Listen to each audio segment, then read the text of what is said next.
Good evening. Is my voice clear? आवाज व्यवस्थित येतोय?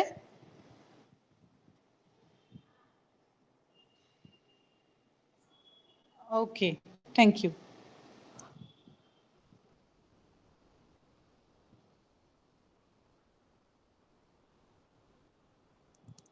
We will start our lecture at 7 in 2 minutes.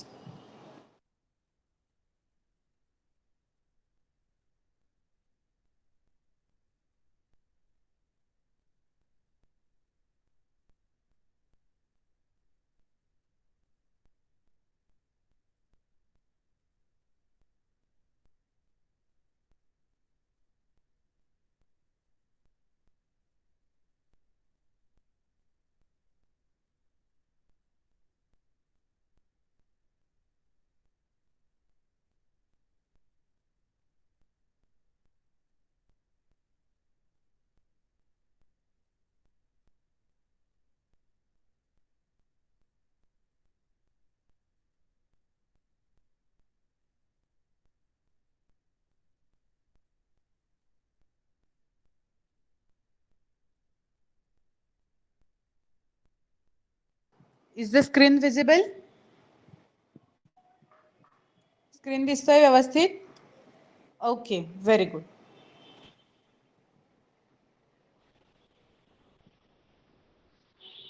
So now we will start with the lecture.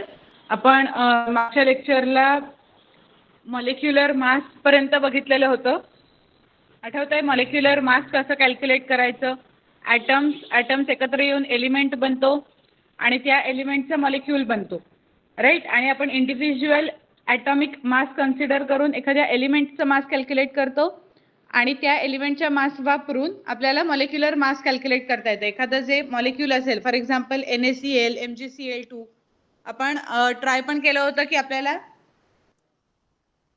कुठल्या मॉलिक्युल्सचं काय करता येतंय, right. आपण थोडीशी एकदा प्रॅक्टिस केली होती सम्स की कसं कॅल्क्युलेट करायचं.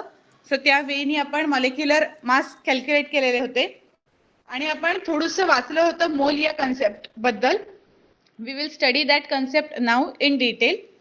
When elements and compounds take part in a chemical reaction, it is their atoms and molecules that react with each other, and therefore it is necessary to know the numbers of their atoms and molecules. म्हणजे काय की आता जेव्हा एखादा element किंवा एखादे दोन compounds, आपण असं म्हणतोय की दोन कंपाऊंड मध्ये रिॲक्शन होतीये, तेव्हा ऍक्च्युअल काय होतंय, त्याच्या दोन मॉलिक्युल्स मध्ये रिॲक्शन होतीये.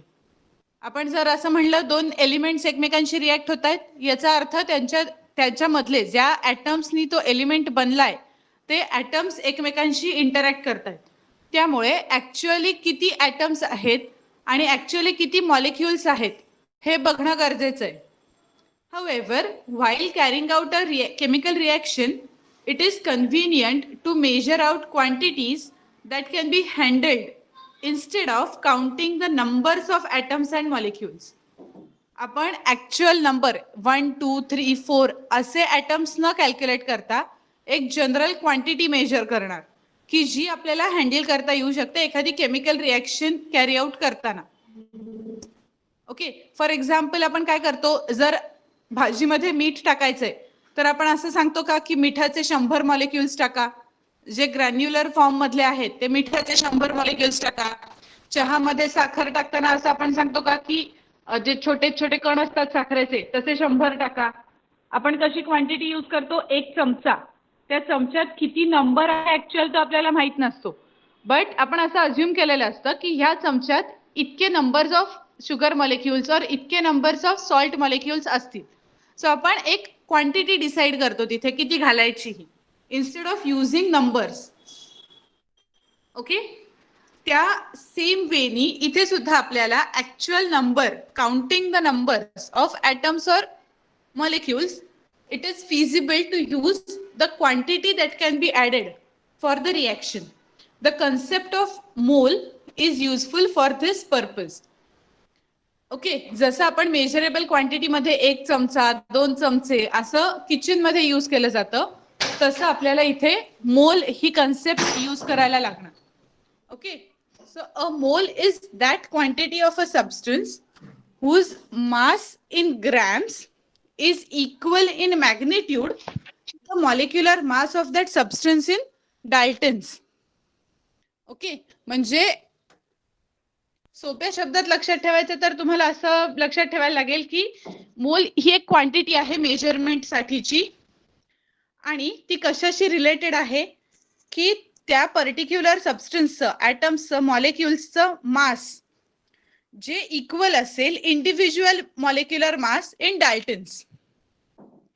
एका मोठ्या कंपाऊंडला अज्युम करताना त्याचं आपण क्वांटिटी किती कशी डिसाइड करणार तर त्याच्यामध्ये इंडिव्हिज्युअल मॉलिक्युलर मास किती आहे डाल्टन्स मध्ये ते घेऊ. So that will be a मोल. दस the molecular mass of oxygen is 32 Dalton and therefore 32 gram oxygen is 1 mole of oxygen. Okay, molecular mass आहे आपल्या ऑक्सिजनचा 32 डाल्टन, म्हणून आपण काय म्हणणार की 32 ग्रॅम म्हणजे झाला 1 मोल. The molecular mass of water is 18 Dalton, therefore 18 gram of water make 1 mole of water. So आता मी असं सांगतेय की 2 मोल्स ऑफ वॉटर असं जर आपण कन्सिडर करतोय तर आपलं किती ग्रॅम असेल, ग्रॅम्स मध्ये ती क्वांटिटी किती येईल, suppose correct twice that of 18. So असं आपण मोलच्या टर्म्स मध्ये कॅल्क्युलेट करत जाणार की ऍक्च्युअल मास किती वाढतंय. ओके,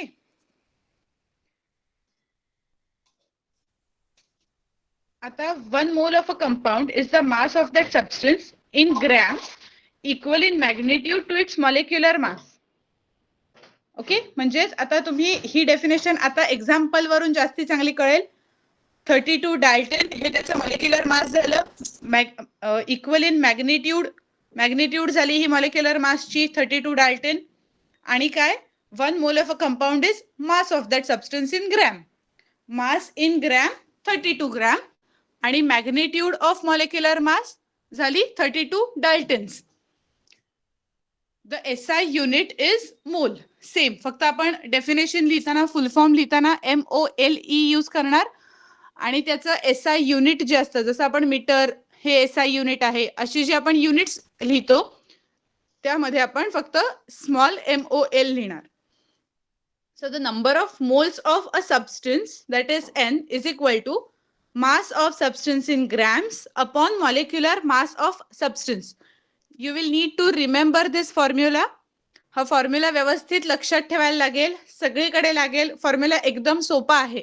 आता जे आपण कॅल्क्युलेशन केलं की मी विचारलं होतं की 18 ग्रॅम्स ऑफ वॉटर आहे आणि 1 मोल ऑफ वॉटर आहे. समज मी मोल्सचा नंबर वाढवला तर मेजरमेंट वाढेल. 2 मोल्स केले तर 36 ग्रॅम होईल. तसंच इथे आहे नंबर ऑफ मोल्स, असं समज तुम्ही N कन्सिडर करा आणि मी तुम्हाला असं सांगतेय की मास ऑफ सबस्टन्स इन ग्रॅम्स म्हणजे तुम्ही कन्सिडर करताय 32 ग्रॅम्स ऑफ ऑक्सिजन आणि मॉलिक्युलर मास तुम्हाला माहिती आहे 32 डाल्टन. तर 32 gram upon 32 Dalton will give you number of moles that is 1. 32 upon 32 1. समजलं मी काय बोलले आता ते. नंबर ऑफ मोल्स कॅल्क्युलेट करायला आपण त्याचं जे ग्रॅम मध्ये जी क्वांटिटी दिली असेल ती डिव्हायडेड बाय ऍक्च्युअल त्याचा मॉलिक्युलर मास असेल ते, कारण आपण ते 2 इक्वल असतं एका मोल साठी असं अज्युम करतो. Okay, so now next concept is Avogadro's number. The number of molecules in 1 mole of any substance is constant. कुठल्याही सबस्टन्सच्या पर्टिक्युलर एका म्हणजे ऑक्सिजन कन्सिडर केला, वॉटर कन्सिडर केलं तर त्याच्यामध्ये एका मोलमध्ये किती मॉलिक्युल्स असतील हे कॉन्स्टंट असतं त्या सबस्टन्ससाठी, त्या पर्टिक्युलर सबस्टन्ससाठी. म्हणजे ऑक्सिजन मधला एक नंबर असेल, नायट्रोजन मधला एक असेल, वॉटर मधला एक असेल, बट तो सगळ्यांसाठी कॉन्स्टंट असतो. The Italian scientist Avogadro did pioneering work in this context. Therefore, this number is called Avogadro's number. जो काही नंबर ऑफ मॉलिक्युल्स जितके आहेत ते डिटरमाइन करण्यासाठीचं मेन जे काम होतं ते अवोगॅड्रो या सायंटिस्टने केलं. म्हणून त्यांचं नाव दिलं गेलंय, जो नंबर आहे त्याला Avogadro's number. And it is denoted by the symbol N, capital N, आणि त्याला सबस्क्रिप्ट द्यायची A. Later scientist demonstrated experimentally that the value of Avogadro's number is 6.022 into 10 raised to 23. Okay, he value आहे जी constant आहे सगळीकडे. कुठेही जरी तुम्ही विचारलं अवोगॅड्रोज नंबर काय आहे, तर the value will remain same. A mole of any substance stands for 6.022 into 10 raised to 23 molecules. Just as a dozen has 12 items, a century has 100, a gross has 144, a mole means 6.022 into 10 raised to 23.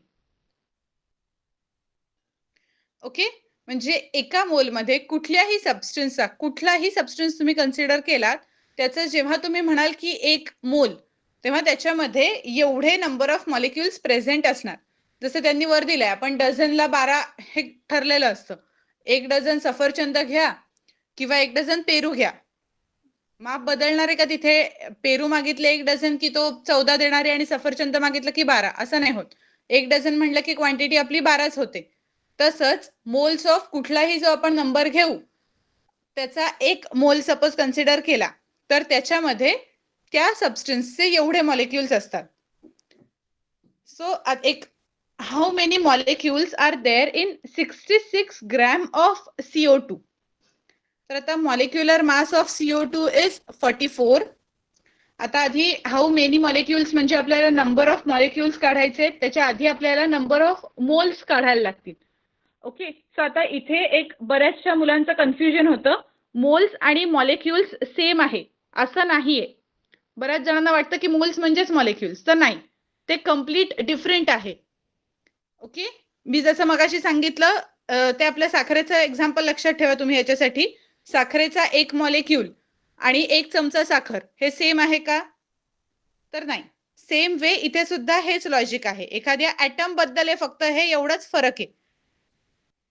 Okay, so moles and molecules are completely 2 different concept. तिथे mix व्हायचं नाही, तिथे confusion करायचं नाही की molecules विचारलेत आणि moles calculate करून आलात, असं एक्झाम मध्ये होता कामा नये. सो आता ह्याच्यासाठी जे एक्झाम्पल दिलंय त्याच्यावर आपण थोडा फोकस करूया की how many molecules are there in 66 gram. 66 gram of CO2 दिलेलं आहे, त्याच्यामधले तुम्हाला मॉलिक्युल्सचा नंबर काढायचा आहे. ओके, आता मॉलिक्युलर मास किती आहे त्याचं? 44 हे नोन आहे. आपण CO2 चं मास घ्यायचं, O2 चं मास घ्यायचं, दोन्हीला ऍड करायचं की मॉलिक्युलर मास येईल, जे आलं 44. त्याच्यानंतर number of moles in the given CO2, आपण जो हा फॉर्म्युला शिकलो होतो हा यूज करायचा. Number of moles is equal to mass of substance, जे ह्या कंडिशन मध्ये आपल्याला दिलंय 66 upon molecular mass which we have calculated or which we have known 44. So 66 upon 44 हे झाले नंबर ऑफ मोल्स. ते कॅल्क्युलेट केल्यावर मोल्सचा नंबर आलाय आपला 1.5 moles are there in that particular in the given substance. आणि आता 1 mole of CO2 contains 6.022 into 10 raised to 23 molecules.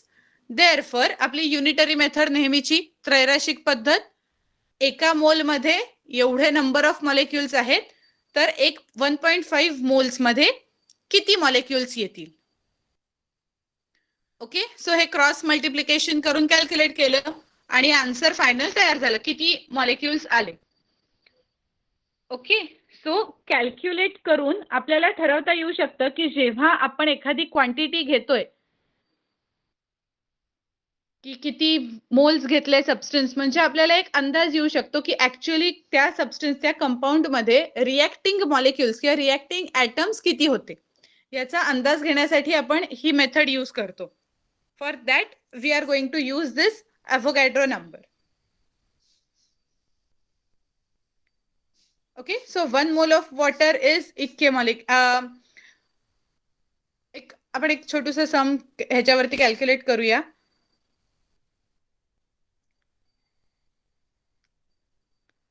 एकच मिनिट हा.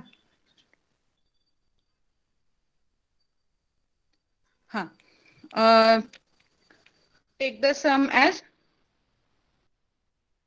how many molecules are there? How many molecules are there in 36 gram of water?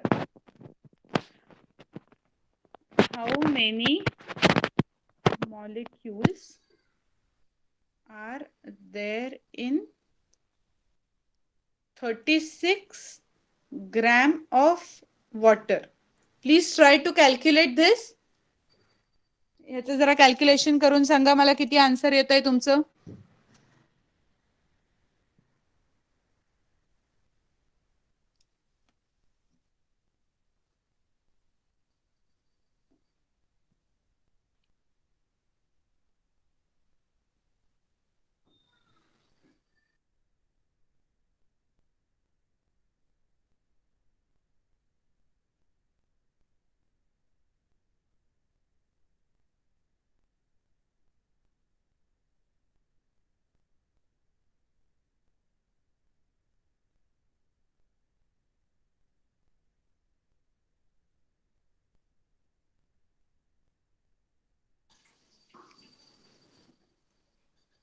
Write in the chat box, are you calculating it?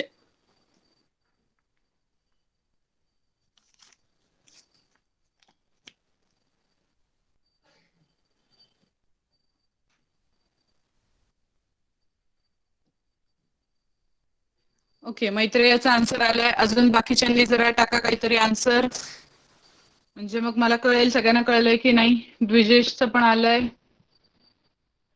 Okay, मी आता सांगत नाही हे answer correct आहे की wrong आहे, जरा बाकीच्यांची पण आन्सर्स येऊ देत. सो मग आपण डिस्कस करूया.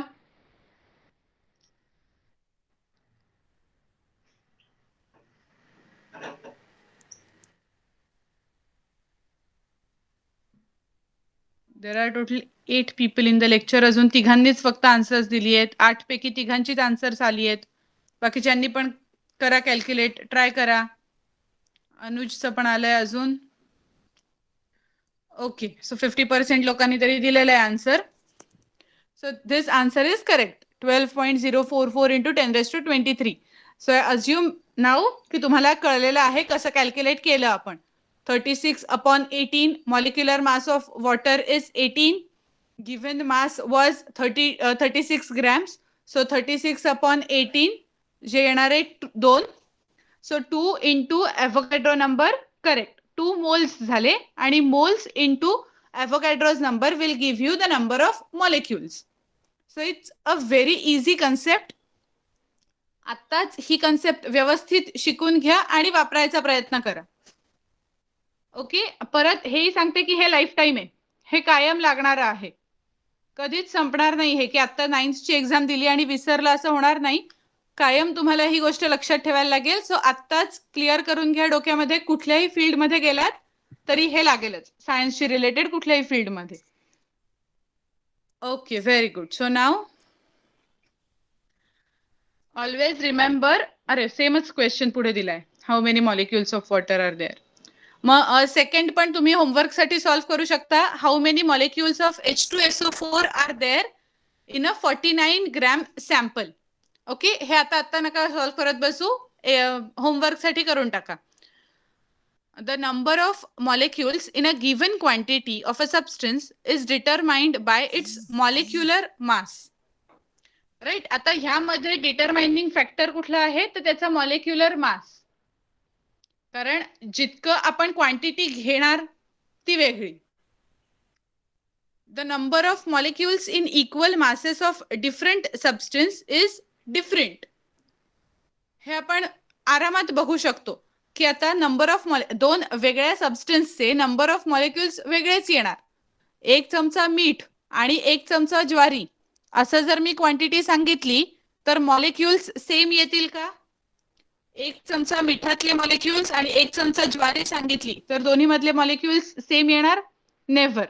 सिमिलरली इथे सुद्धा तेच आहे, काही वेगळं नाहीये. आपण क्वांटिटी डिटरमाइन करतोय मोल्स वापरून, मॉलिक्युलर मास वापरून, त्यामुळे प्रत्येकाच्या मॉलिक्युलर मासवर डिपेंडेंट राहील की किती नंबर ऑफ मॉलिक्युल्स प्रेझेंट असतील. 1 mole quantities of different substances have different masses measured in grams. Okay, so हे आतापर्यंत जे आपण केलं होतं त्याचीच समरी आहे, लक्षात ठेवायचे पॉइंट्स आहेत. So now the next concept is that of valency. What is valency? The capacity of an element to combine is called its valency. एखाद्या एलिमेंटला दुसऱ्या एलिमेंट्सशी किंवा स्वतःच्याच दुसऱ्या एलिमेंटशी कंबाईन करण्याची property is its valency. The valency of an element is indicated by a specific number.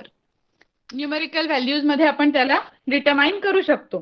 It is the number of chemical bonds formed by one atom of that element with other atoms. Okay, म्हणजे काय की किती chemical bond form झालेले आहेत त्या ॲटमनी दुसऱ्या ॲटमशी. In the 18th and 19th century, the laws of chemical combination were used to find out the valencies of elements. In 20th century, the relationship of the valency of an element with its electronic configuration was recognized. तर आता इथे electronic configuration असा उल्लेख आलाय, तर आपण आता एक बघूया. इथे एक्झाम्पलनी मी सांगते तुम्हाला. सोडियम ॲटम इलेक्ट्रॉनिक कॉन्फिगरेशन काय आहे? 281. नंबर ऑफ इलेक्ट्रॉन्स सोडियम मधले कसे आहेत? 281. आणि क्लोरीन मध्ये कसे आहेत? 2, 8 आणि 7. इनर पासून आउटर शेल पर्यंत, इनर शेल पासून आउटर शेल पर्यंत 281, 287 असे आहेत. तर आता एक मिनिट, आपण जरा व्हाईट बोर्ड यूज करूया. ओके, सो आता सोडियमचा समज आपण एक ॲटम काढतो. इथे हा सोडियम आहे, हे याच्यामध्ये 2 इलेक्ट्रॉन्स आहेत, याच्यात 8 आहेत आणि सगळ्यात आउटर मोस्ट जे ऑर्बिटल असेल याच्यामध्ये 1 इलेक्ट्रॉन आहे. ओके, इथे 2 आणि 8 आहेत आणि बाहेर 1 आहे. आणि आता सपोज आपण असं कन्सिडर केलं की इथे क्लोरीनचा ॲटम आहे आणि आतमध्ये 2, 8 आणि बाहेरच्या ऑर्बिटल मध्ये 7 आहेत. तर आता क्लोरीनला 1 इलेक्ट्रॉन देणं सोपं आहे की घेणं सोपं आहे? क्लोरीनला करेक्ट, क्लोरीनला 1 इलेक्ट्रॉन घेणं सोपं आहे, कारण त्याच्या बाहेर ऑलरेडी 7 आहेत आणि 8 कंप्लीट झाले की त्याचे इलेक्ट्रॉनिक कॉन्फिगरेशन तो स्टेबल होणार आहे, म्हणून तो 1 इलेक्ट्रॉन घेतो. सोडियम 1 इलेक्ट्रॉन देतो. Therefore NaCl is stable. कुठल्याही ॲटमचं एकच एम असतं, कुठल्याही एलिमेंटचं एकच एम असतं, to be in stable form. कुठलाही ॲटम एलिमेंट अनस्टेबल फॉर्म मध्ये राहू शकत नाही. आणि जेव्हा त्याचं कॉन्फिगरेशन हे असं असेल, म्हणजे 281 बाहेर फक्त एकच इलेक्ट्रॉन आहे, तर ते अनस्टेबल राहतं. म्हणून ते कशा ना कशाशी तरी कंबाईन करायचा प्रयत्न करतं. ओके, सो युजली जर आपण पाहायला गेलो तर Na2 असा प्रेझेंट असेल, म्हणजे सोडियमचे 2 ॲटम एकमेकांशी इंटरॅक्ट करतील. का? तर जेणेकरून त्यांचे जे 2 बाहेरचे इलेक्ट्रॉन्स आहेत ते एकमेकांमध्ये बॉन्ड फॉर्म करतील, ते एकत्र येऊन राहतील. Okay, so a sodium atom gives away 1 electron and a cation of sodium is formed. Hence, the valency of sodium is 1. A chlorine atom takes up 1 electron and forms an anion of chlorine, and thus the valency of chlorine is also 1. After the give and take of electrons is over, the electronic configuration of both the resulting ions has a complete octet. Due to the attraction between the unit but opposite charges on the 2 ions, one chemical bond is formed between Na plus and Cl minus, and the compound NaCl is formed. Okay, so जे आता आपण बोललो तेच आहे की electrons एक इकडून तिकडे जातो, त्याच्यामुळे सोडियम वरती पॉझिटिव्ह चार्ज येतो. Loss of electron, negative charge निघून गेला म्हणून पॉझिटिव्ह चार्ज आला. क्लोरीन कडे 1 इलेक्ट्रॉन ऍड झाला, सो क्लोरीन वरती निगेटिव्ह चार्ज झाला. निगेटिव्ह पॉझिटिव्ह 2 अट्रॅक्ट झाले, आयोनिक बॉन्ड तयार झाला Na आणि Cl मध्ये, आणि स्टेबल कंपाऊंड NaCl फॉर्म झालं. Okay, Thus, a sodium atom has the capacity to give away one electron, while a chlorine atom has the capacity to take up one electron. आता इथे ही दोन compound, ही दोन element, for example क्लोरीनच्या vicinity मध्ये आपण 2 electrons टाकायचा प्रयत्न केला, तर इज इट पॉसिबल ते 2 इलेक्ट्रॉन्स एक्सेप्ट करेल का? नाही करणार. का? तर त्याला बाहेरून 2 इलेक्ट्रॉन्स येऊन ते परत अनस्टेबल स्टेटलाच जाणार. मी मगाशी म्हणलं तसं ऍटम्स, एलिमेंट्स या सगळ्यांचं एम एक असतं की स्टेबल स्टेटला जाणं. ओके, आणि सपोज आपण एकच्या ऐवजी तिथे 2 टाकले तर त्याला स्टेबल स्टेटला ते जाऊ शकायचं नाही. म्हणून that will always accept only 1 electron. आणि सेम सोडियम सुद्धा 2 इलेक्ट्रॉन्स नाही देऊ शकणार. त्याच्या आउटर शेल मध्ये एकच एक्स्ट्रा इलेक्ट्रॉन आहे, सोडियम तोच इलेक्ट्रॉन देऊन टाकेल. From this, the electronic definition of valency is as follows: the number of electrons that an atom of an element gives away or takes up while forming an ionic bond is called the valency of that element. जे आपण आता बघत आलो तेच definition मध्ये दिलंय. Number of electrons that an atom can give away or take while forming an ionic bond or while getting into a stable state is called its valency. Okay. Positively charged ions are called cations while negatively charged ions are called anions. I guess तुम्हाला हे माहिती असेल, आतापर्यंत झालेलं असतं. Positively charged cations, negatively charged anions. For example, MgCl2 contains Mg2 plus and Cl minus as cation and anion. The electrons present in outermost orbit of an atom are called valence electrons. So आता व्हॅलेन्सीची definition आपण बघितली. त्याच्याप्रमाणे जे electrons outermost orbital मध्ये असतील, म्हणजे chlorine मधले 7 electrons हे व्हॅलेन्स इलेक्ट्रॉन्स आहेत. सोडियम मधल्या आउटरमोस्ट ऑर्बिट मधल्या 1 इलेक्ट्रॉन हा त्याचा व्हॅलेन्स इलेक्ट्रॉन आहे.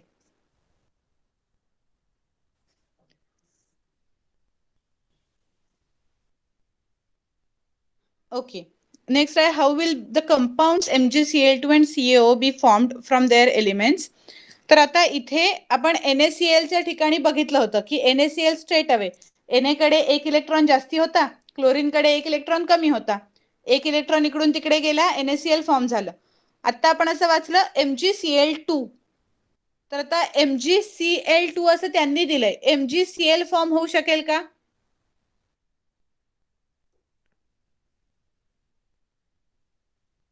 मॅग्नेशियम क्लोराइड बनवायचा आहे, आपण त्याचा फॉर्म्युला लिहिला MgCl. Is it possible MgCl म्हणता येईल की is it compulsory MgCl2? MgCl होऊ शकेल.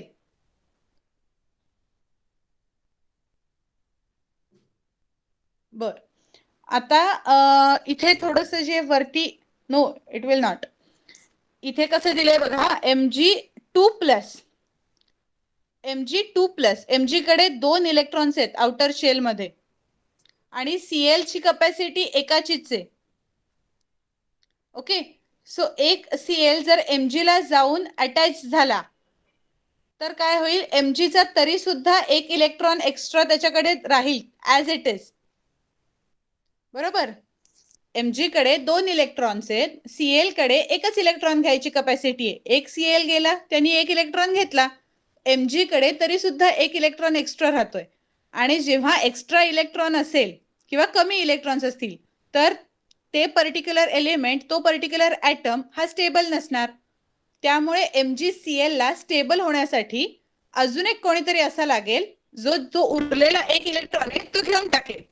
आणि म्हणून विसिनिटी मधला दुसरा क्लोराइड ऍटमचा तो यूज करतो, दुसऱ्या क्लोरीन ऍटमचा तो यूज करतो, जेणेकरून दुसऱ्या Cl ह्याचा जो उरलेला 1 इलेक्ट्रॉन आहे तो घेऊन टाकेल आणि म्हणून MgCl2 तयार होतं.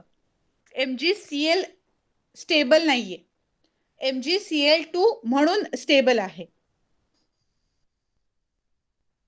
ओके, आता सेम आपण असा कधी विचार केलाय H2O का असेल, नुसतं HO नाही का होऊ शकणार? तर हेच प्रिन्सिपल आहे तिथे. O चे जे व्हॅलेन्स इलेक्ट्रॉन्स राहतात त्याला कंप्लीट करण्यासाठी 2 हायड्रोजन ॲटमची गरज लागते, म्हणून तो H2O होतो.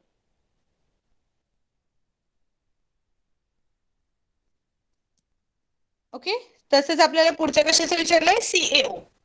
CaO मध्ये आपल्याला आता कसं होणार आहे, Ca पण 2+ आहे आणि O सुद्धा 2- आहे, त्याच्यामुळे फक्त CaO होणार. ओके, हे कळलं. CaO कशामुळे झाला, तो Ca2+O. आणि अजून कुठलं एक्झाम्पल देता येईल, असं तुम्ही प्रत्येक मॉलिक्युलचं बघू शकता की आता आपल्याला वरती मॉलिक्युल्सची एक लिस्ट होती, त्याच्यातलेच आपण एखादे दुसरे बघूया.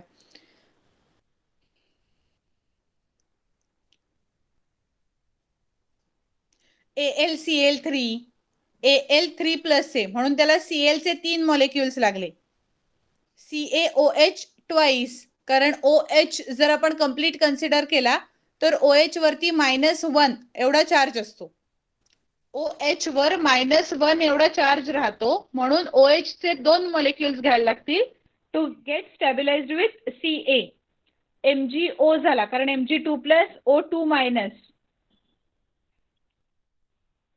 NaOH झाला, कारण Na+1OH-1. सो ते बॅलन्स झालं.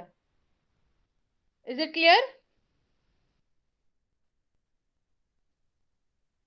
H2SO4 मध्ये सेम कंडिशन, H2+ आहे, S चा जो चार्ज असेल तो, आणि O4, O चे 4 मॉलिक्युल्स का लागले, तर तेवढे पॉझिटिव्ह चार्ज त्याला कॉम्पेन्सेट करण्यासाठी. प्रत्येक मॉलिक्युल कितीही मोठा कंपाऊंड असला, कितीही इंडिव्हिज्युअल एलिमेंट्स असले, आता H2SO4 मध्ये H आहे, S आहे, O आहे, राईट. सो त्याची व्हॅलेन्सी फुलफिल होण्या इतके मॉलिक्युल्स लागतात. फॉर एक्झाम्पल, आता जर S ची व्हॅलेन्सी माहित नाही आपल्याला, तर आपण ती कॅल्क्युलेट करू शकतो. आपल्याला O4 लागले, आपल्याला O ची व्हॅलेन्सी माहिती आहे -2, सो -8. H2 लागले म्हणजे +2, म्हणजे आपलं आन्सर येणार -6. सो सल्फर वरचा चार्ज असणार आहे +6, म्हणून तिथे एवढे H2 आणि O4 लागत गेले. ओके, सो ह्या पद्धतीने तुम्हाला कॅल्क्युलेट करता येऊ शकतं कुठल्याही मॉलिक्युलसाठी, कुठल्याही कंपाऊंडसाठी. आहे आपल्याला पुढे व्हॅलेन्सी सगळ्याची, नेमकी याच्या लिस्टमध्ये सल्फरची राहून गेली. Okay, the number of electrons that are given away or taken up is always a whole number, therefore valency is always a whole number. Obviously, कधी हाफ इलेक्ट्रॉन दिलाय, हाफ इलेक्ट्रॉन घेतलाय, 1/4 दिला, 3/4 घेतला, असं नाही होत. कंप्लीट एक अख्खा इलेक्ट्रॉन दिला जाईल किंवा घेतला जाईल. The National Chemical Laboratory NCL, a unit of CSIR, was established in 1950. Its objectives are to conduct research in various branches of chemistry, to aid industry, and to develop new technology with a view to making profitable use of the country's natural resources. The laboratory conducts research in fields such as biotechnology, nanotechnology, and polymer science. Okay, so he NCL आपल्या जवळ आहे, महाराष्ट्रातच आहे, पुण्यामध्ये lab आहे. CSIR ची वेल non lab आहे की जिथे केमिस्ट्री रिलेटेड बऱ्याच फील्ड मधला रिसर्च कंडक्ट केला जातो.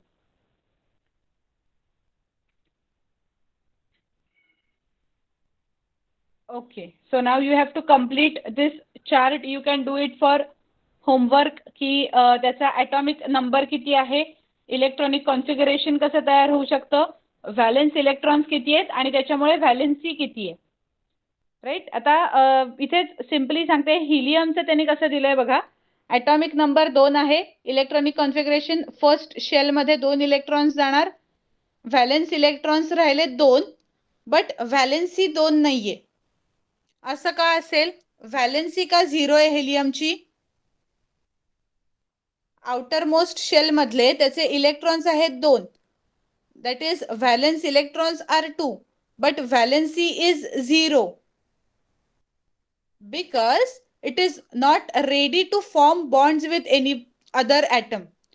तो कोणाबरोबरही ते 2 इलेक्ट्रॉन शेअर नाही करायला जाणार. तो त्याच्या 2 मध्ये सफिशियंट आहे, त्याला तेवढं बास आहे, स्टेबल आहे.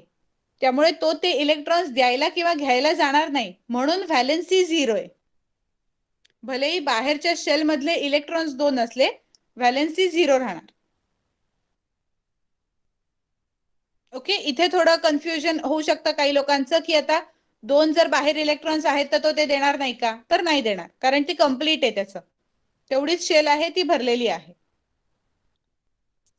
ओके, आता समज मी मगाचं आपण क्लोरीनचं एक्झाम्पल घेतलं होतं. क्लोरीनचं इलेक्ट्रॉनिक कॉन्फिगरेशन असं लिहिलं होतं 287 आणि आपण म्हणताना मात्र असं म्हणलं की क्लोरीनची व्हॅलेन्सी 1 आहे. तर व्हॅलेन्स इलेक्ट्रॉन 7 आहेत, बरोबर. बाहेरच्या शेलमध्ये इलेक्ट्रॉन 7 आहेत, बट त्याची capacity to accept electron is only 1. Therefore its valency is 1. Okay.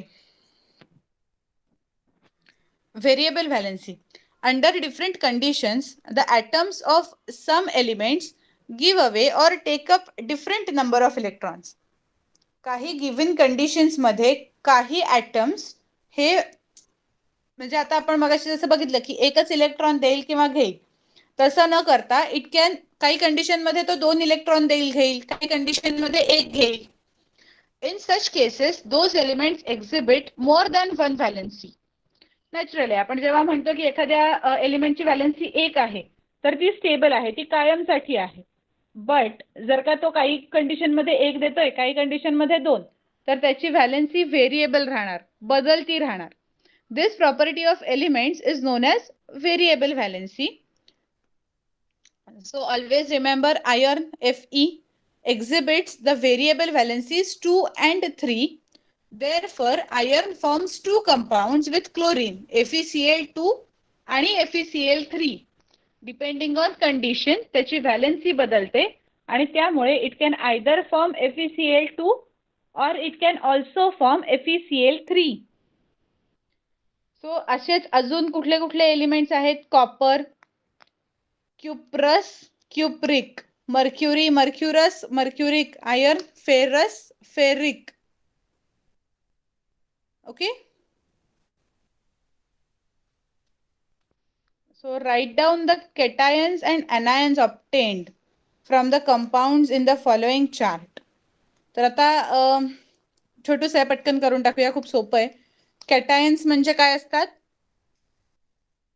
Ions which are positively charged are cations. Anions are the ions which are negatively charged. तर आता suppose मी NaOH consider केला, तर NaOH मध्ये cation कुठला आहे आणि anion कुठला आहे? आधी सगळ्यांनी कॅटायन सांगा. NaOH मधला कॅटायन कुठला आहे?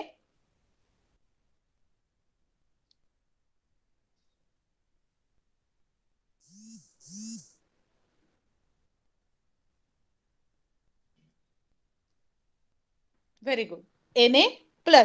कधी लिहिताना कॅटायन जरी असला तरी आपण Na+ लिहायचं. आणि एनायन कुठला आहे?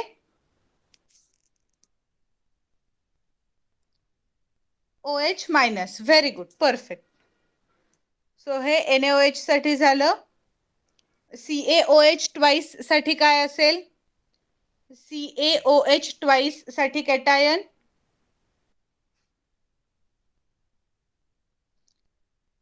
करेक्ट. Ca2+ हा कॅटायन झाला आणि OH- हा एनायन झाला.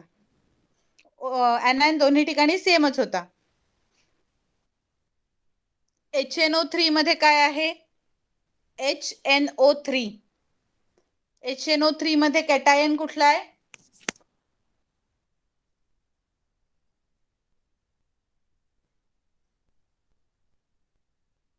करेक्ट, HNO3 मधला कॅटायन झाला H+. एनायन काय झाला? NO3 1-. करेक्ट, व्हेरी गुड, बरोबर आहे. So we are reading now about radicals. Compounds with ionic bonds have 2 constituents. These are a cation, that is positively charged ion, and an ion, that is negatively charged ion. They take part independently in chemical reactions and are therefore called radicals. ते कुठल्याही chemical reaction मध्ये आपण एकमेकावर depend न राहता participate करू शकतात आणि त्यामुळे त्यांना काय म्हणतात, radicals. It is seen from the above chart that different bases such as NaOH, KOH are formed when various cationic radicals are paired with the anionic radical hydroxide.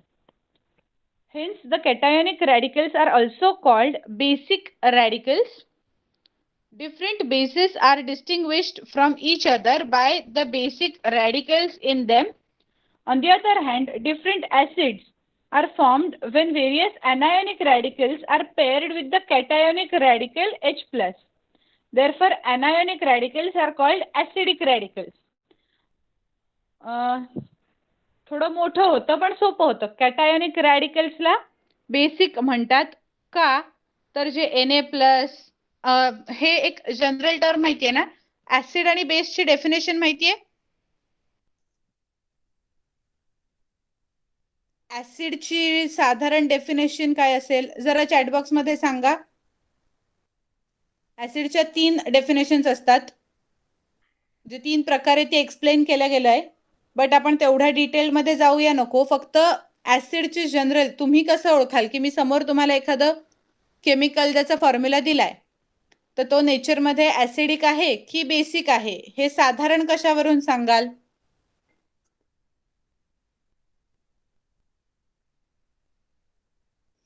ज्याच्यामध्ये H असतो, H+ नुसता, तो ऍसिडिक, आणि ज्याच्यामध्ये OH असतो तो basic. Okay, detailed definition आता आपण कन्सिडर नको करूया. आता एवढंच लक्षात ठेवा, ज्याच्यामध्ये H दिसेल तो ऍसिडिक आहे, ज्याच्यामध्ये OH दिसेल तो बेसिक आहे. ओके, सो जो आता पहिले जे NaOH, correct, turning litmus red and having H+ ion. Very good. So आता या केसमध्ये NaOH हे बेसिक आहे कारण त्याच्यामध्ये OH आहे. KOH बेसिक आहे कारण त्याच्यामध्ये OH आहे. तर आपण कसं म्हणू शकतो की Na+ हा बेसला ऍड झाला म्हणून आपण त्याला काय म्हणलं, बेसिक रॅडिकल. कॅटायोनिक Na+ कॅटायोनिक रॅडिकल झाला आणि तो बेसला ऍड होतोय म्हणून आपण त्याला बेसिक रॅडिकल म्हणलं. सिमिलरली जर आपण HCl कन्सिडर केला तर H+ हा ऍसिड साठी आहे आणि Cl- हा अनायोनिक रॅडिकल होता, निगेटिव्हली चार्ज रॅडिकल होता आणि तो जाऊन ऍसिडिक ग्रुपला H+ या ऍसिडिक ग्रुपला ऍड झाला म्हणून आपण Cl- किंवा Br- हे जे अनायोनिक रॅडिकल्स आहेत त्यांना ऍसिडिक रॅडिकल्स म्हणलं. ओके, फॉर सिम्प्लिसिटी तुम्हाला MCQs मध्ये yes, acid and base both are not neutral.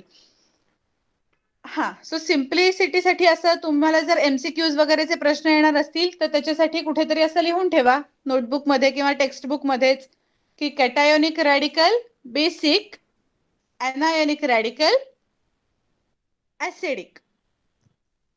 Okay, लक्षात ठेवायला एकदम सोपं आहे. AA.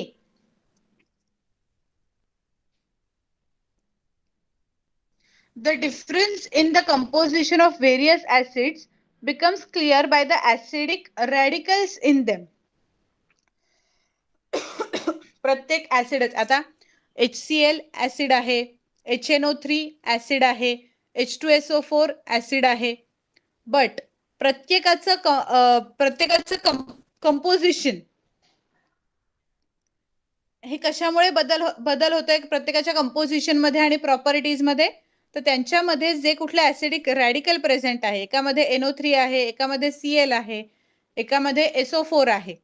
सो त्या वेमुळे त्यांचं जे ओव्हरऑल नेचर आहे, प्रॉपर्टीज आहेत त्या वेगळ्या दिसतात. Okay, which are the basic radicals and which are the acidic radicals among the following. So आता Ag+ हे ऍसिडिक रॅडिकल आहे की बेसिक रॅडिकल आहे. Ag+ ऍसिडिक आहे का बेसिक आहे. द्विजेशचं म्हणणं, जयचं म्हणणं बेसिक आहे. अजून बाकी कोणाचं.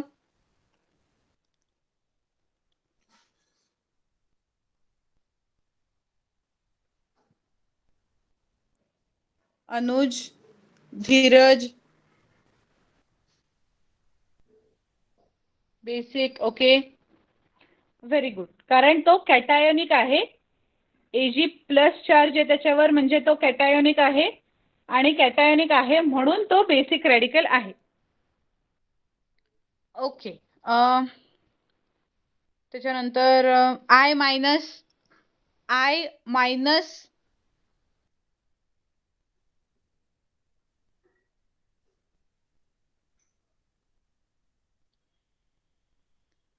व्हाय is it acidic? I minus acidic का म्हणताय तुम्ही?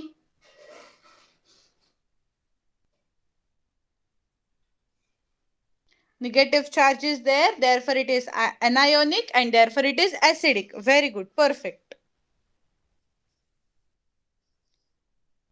Ca2 plus basic. Very good, perfect. समजले आता व्यवस्थित तुम्हाला? एक्झाम मध्ये अजिबात कन्फ्युजन होऊ देऊ नका. आता आपण फ्रेश माइंड मध्ये, त्यामुळे पटपट जमतं. नंतर फक्त हे रिवाइज करत राहा. कॅटायोनिकच्या समोर बेसिक, अनायोनिकच्या समोर ऍसिडिक, पुढे कॅटायनचा प्लस चार्ज, अनायनचा निगेटिव्ह चार्ज. एवढं जरी चार्ट फॉर्म मध्ये कुठेही लिहून ठेवलं, सारखं डोळ्यासमोरून गेलं की एक्झाम मध्ये अजिबात अवघड जाणार नाही की कुठला रॅडिकल अनायोनिक रॅडिकल आहे की कॅटायोनिक रॅडिकल आहे ते ओळखणं, किंवा ऍसिडिक रॅडिकल, बेसिक रॅडिकल ओळखणं. ओके.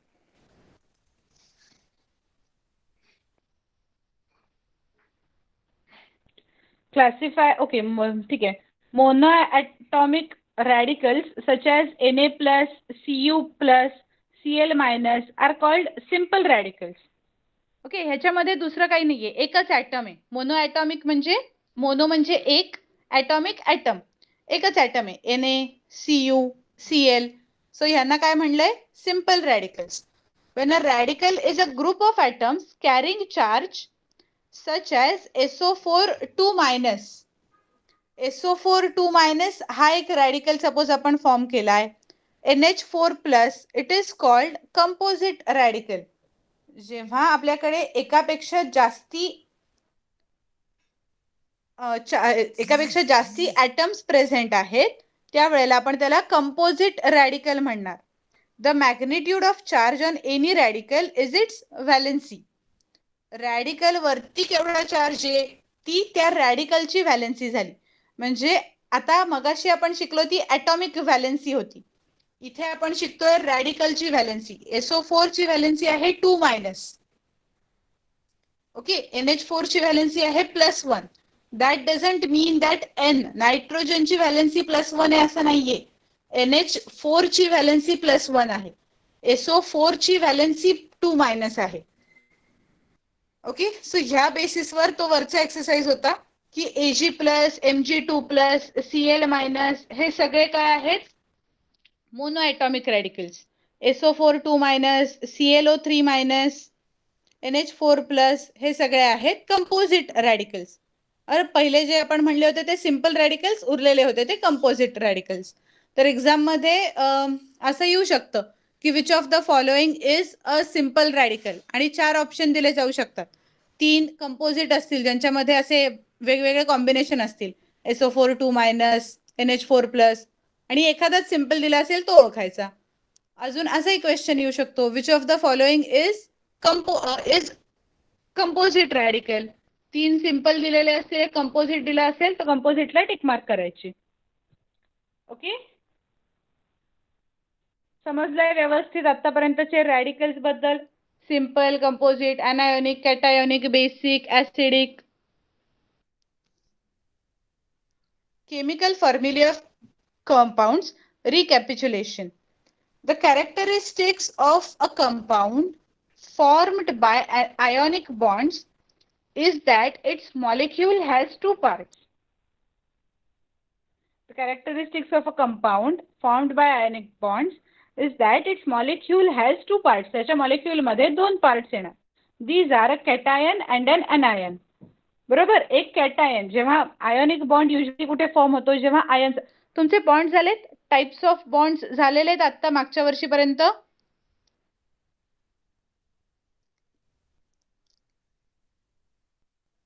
कुठला एखादा आयोनिक बॉन्ड सोडून अजून एखादा बॉन्ड सांगा बरं.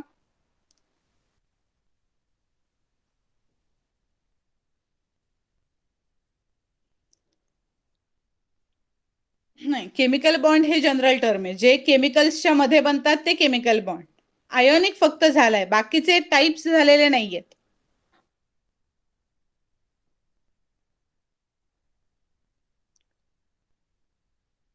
Okay, no problem. So ionic bond म्हणजे तर तुम्हाला माहिती आहे ऍटलिस्ट आयोनिक बॉन्ड म्हणजे काय ते सांगा. कोव्हॅलंट बॉन्ड, हायड्रोजन बॉन्ड ह्या टर्म्स ऐकलेल्या नाहीयेत ना तुम्ही.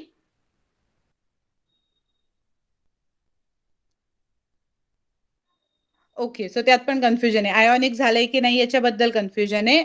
नो प्रॉब्लेम, काही नाही. अजून व्हायचं असेल कदाचित. मी फक्त शुअर करून घेत होते कारण टेक्स्टबुक मध्ये असं लिहिलंय की as if you know all the bonds, म्हणून मला वाटलं की झालेलं असेल पहिले कदाचित. टेक्स्टबुक मध्ये म्हणजे आयोनिक बॉन्ड तुमचं झालंय, त्यामुळे आयोनिक बॉन्ड बद्दल सगळं झालेल्यातलं लिहिलेलं आहे. इट इज करेक्ट की आयोनिक बॉन्ड झालेले आहेत, त्यामुळे ते असं म्हणतात की these are cation and anion, that is basic radical and an acidic radical. So ionic bond is the one which is formed with two separate ions, where two ions are interacting. These two parts are oppositely charged.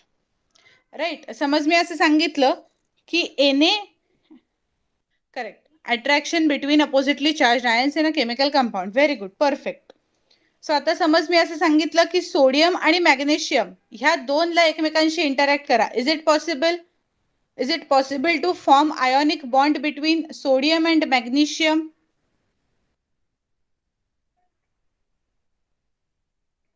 Sodium is positively charged Na plus, Mg magnesium is positively charged 2 plus. तर ह्या दोन मध्ये ionic bond होणार नाही का? तर ionic bond simply कधी form होतात तर जेव्हा अपोजिटली चार्ज आयन्स एकमेकांना मिळतील. The force of attraction between them constitutes the ionic bond. Right? त्या दोघांमधले जे अपोजिटली चार्ज आयन्स आहेत त्यांच्यामधला जो फोर्स असेल त्याच्यामुळे तो आयोनिक बॉन्ड स्टेबल होणार. The name of an ionic compound has two words. The first word is the name of the cation and the second is the name of the anion. आपण example घेऊ. Sodium chloride, sodium cation, chloride anion. So ज्यामध्ये ionic bond form झालेला आहे NaCl ionic bond form होणार दोन मध्ये, तर त्याचं नाव लिहिताना आपण कसं लिहिणार? जो कॅटायन आहे तो आणि त्याच्यानंतर अनायनचं नाव. For example, while writing the formula of a compound such as a sodium chloride, the symbol of cation is written on the left and adjoined to it on the right side is the symbol of anion. बरोबर? आपण कधी हे ठरलेले forms आहेत की आपण कधी असं लिहितो का मीनिंग सेम राहील? एक मिनिट, मीनिंग सेम राहील but do we write like दिस?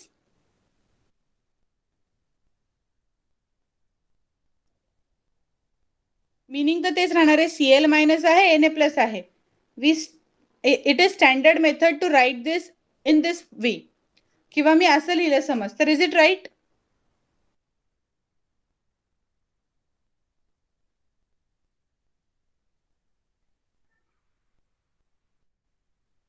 यातलं कुठलंच बरोबर नाहीये. इंडिव्हिज्युअल मी ॲटमचं नाव लिहितेय. सो फर्स्ट जे मी लिहिलं होतं capital N small a capital C small l. This is the correct method of writing it. कारण सोडियम हा एक ॲटम आहे. Yes, anions are always on the right side. त्यांनी इथे पण दिलेलं आहे हे बघा. For example, while writing the formula of a compound such as sodium chloride, the symbol of the cation is written on the left. कॅटायनचा जो काही symbol आहे तो लेफ्टला लिहिणार and adjoined to it on the right side is the symbol of anion. अनायनचा symbol आपण उजव्या साईडला लिहिणार. The charges are not shown though the number of the ions is written as a subscript on the right of the symbol on the symbol of the ion. म्हणजे काय? आपण charges separately लिहित नाही. Na+1 Cl-1 असं नाही लिहित. But suppose आपल्याला MgCl2 लिहायचं म्हणजे MgCl हा फॉर्म्युला लिहायचा असेल, मॅग्नेशियम क्लोराईड लिहायचा असेल, तर आपण केमिकल फॉर्म्युला मॅग्नेशियम क्लोराईडचा कसा लिहितो? MgCl. आणि आता इथे मला ती सुपरस्क्रिप्ट दाखवता येणार नाही. Clच्या इथे शेजारी खाली 2. टेक्स्टबुक मध्ये बघूया आपण MgCl2 कसं दिलंय, त्याच्यावरनं एक्सप्लेन करते. किंवा हे इथलं बघा, MnO4.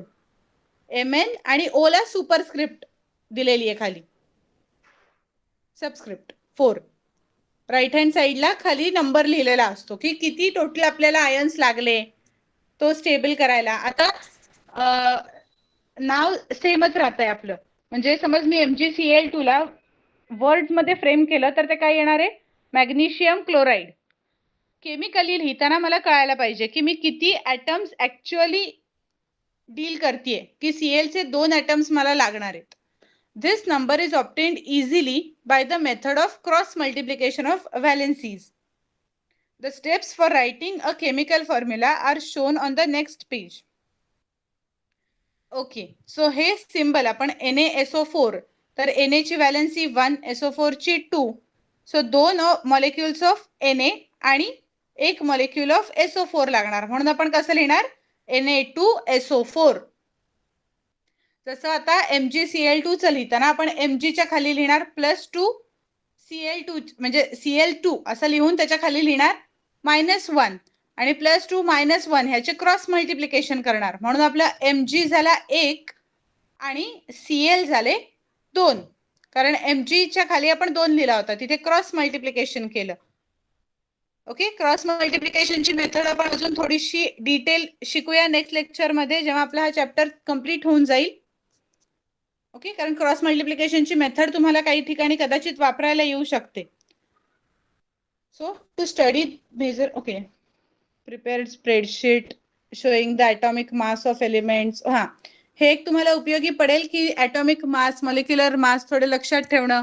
कॉमन जी एलिमेंट्स आहेत, कॉमन जे ॲटम्स आहेत, सारखे वापरले जातात, त्यांच्या व्हॅलेन्सी लक्षात ठेवणं. कदाचित एक्झाम मध्ये ते दिले जातील, बट अल्टिमेटली तुम्हालाच ते सॉल्व्ह करायला लागेल.